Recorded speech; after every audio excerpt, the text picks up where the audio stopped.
Hola, camaradas, gracias. No, quería primero debatir un poco con la consigna de fuera Trump. Mi impresión es que al ser Estados Unidos una república federal, donde los estados o provincias, como les llaman en Argentina, tienen mucho peso y autonomía, como por ejemplo la dirección de las policías por gobernadores y alcaldes. Minneapolis, donde mataron a George Floyd, está en el estado de Minnesota, que es un blue state, un estado azul desde los 70, desde el gobernador hasta el fiscal de distrito. Y por eso Trump, como parte de la estrategia electoral, se tiene que enfrentar contra las grandes figuras demócratas estatales como Andrew Cuomo en Nueva York. Entonces, yo creo que la lucha revolucionaria tiene que tener en cuenta, como en Brasil, que el enemigo no es solo el gobierno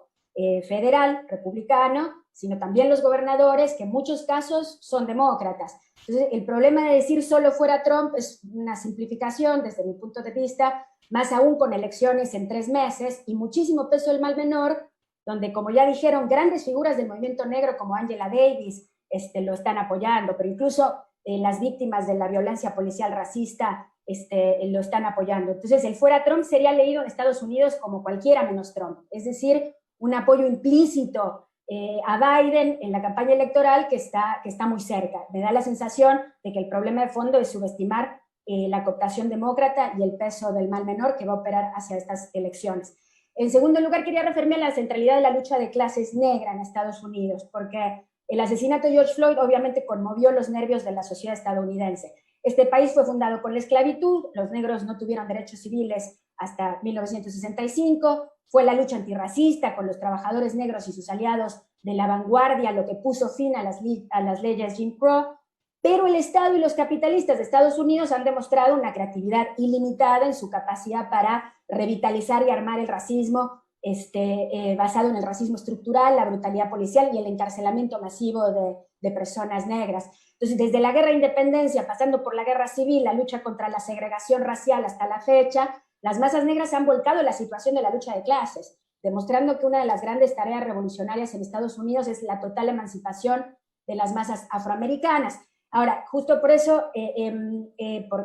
porque es innegable la centralidad de la lucha negra, en Le Voice hemos confrontado la posición del neocausquismo de Jacobin, que opina que las demandas específicamente contra la opresión racial están circunscritas o subsumidas en la lucha por las demandas del conjunto de toda la clase, lo que ellos llaman class-wide demands, diluyendo el peso específico de la opresión racial por un lado y el sesgo racial también de la propia crisis sanitaria y económica que está afectando en primer lugar a las minorías negras y latinas, como dicen todos los índices de comportamiento en la pandemia. Pero lo que está detrás de la posición de Jacobin es la concepción socialdemócrata de subordinarse a la aristocracia obrera, blanca, sindicalista, corporativa y chauvinista, negándose a formar un movimiento obrero que tome como propia la lucha contra la opresión. Entonces,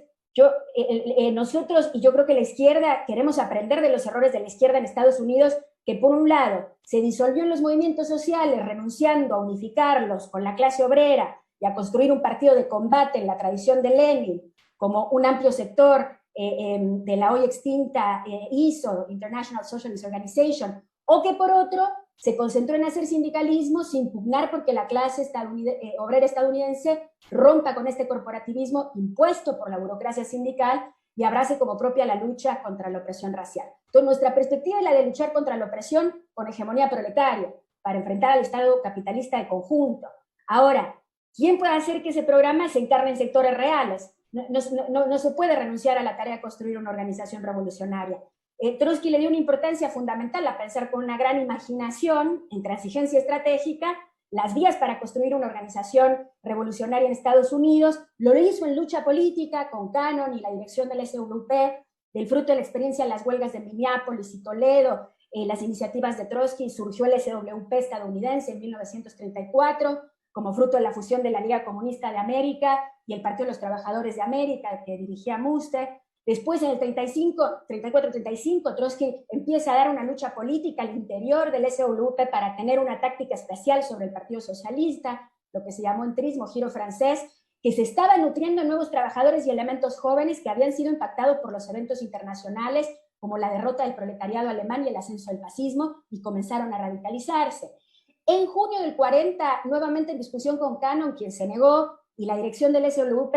propone apoyar críticamente la candidatura presidencial del Partido Comunista de Estados Unidos, siguiendo la lógica de influenciar a la vanguardia con lucha política. Y en este caso los obreros de base y simpatizantes del PC que permanecían fieles al partido. Entonces, digo esto porque estas iniciativas elaboradas en 5 años de intensa intervención de la SWP